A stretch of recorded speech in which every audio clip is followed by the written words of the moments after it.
अगर मैं आपसे कहूं कि आपके आसपास पड़ोस में कहीं कोई ऐसी घटना घटित होती है जो सीरियस नेचर का क्राइम है या जो कॉग्निजेबल ऑफेंस के दायरे में आती है, तो आप उस घटना की इंफॉर्मेशन नियरेस्ट पुलिस स्टेशन के ऑफिसर इंचार्ज को जाकर दे सकते हैं और एफआईआर लॉन्च करा सकते हैं।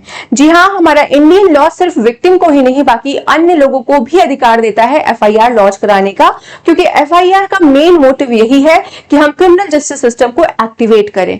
तो चलिए समझते हैं एफआईआर क्या होता है और कौन कौन इसे लॉन्च करा सकता है। तो देखिए, एफआईआर मतलब फर्स्ट इंफॉर्मेशन रिपोर्ट।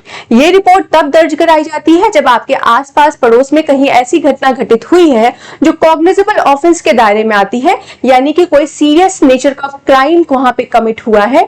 तो आप उस क्राइम के बारे में पहली बार जाकर इंफॉर्मेशन देते हैं अपने नियरेस्ट पुलिस स्टेशन के ऑफिसर इंचार्ज को, और वो ऑफिसर इंचार्ज आपके द्वारा दी गई सूचना को लिखित तौर पे लिखता है। तो हम ये कहते हैं कि उसने एफआईआर रजिस्टर कर ली है, जो पहले 154 सीआरपीसी में होती थी और अब 173 भारतीय नागरिक सुरक्षा संहिता में होती है।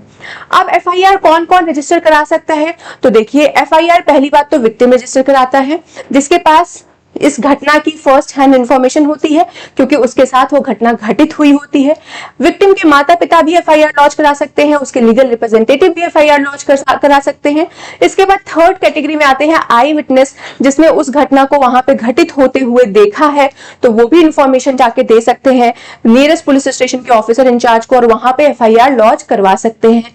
फिर फोर्थ में आता है कि कोई व्यक्ति अपनी आइडेंटिटी रिवील नहीं करना चाहता, पर वो चाहता है कि ये इंफॉर्मेशन पुलिस तक पहुंचे, तो वो एनोनिमस इंफॉर्मेशन के दायरे में आके मतलब कॉल्स है या किसी लेटर के माध्यम से पुलिस को सूचना प्रोवाइड करेगा।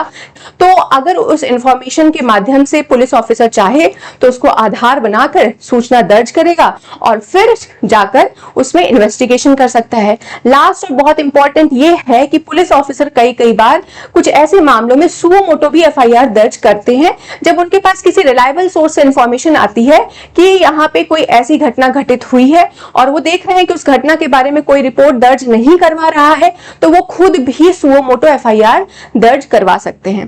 अब आप कमेंट करके ये बताइए कि क्या एक्यूज्ड भी एफआईआर दर्ज करवा सकता है। आशा करती हूँ जानकारी आपको पसंद आई होगी। पसंद आई हो तो हमारे इस प्लेटफॉर्म को फॉलो करना या सब्सक्राइब करना ना भूलें। Thank you, have a good day.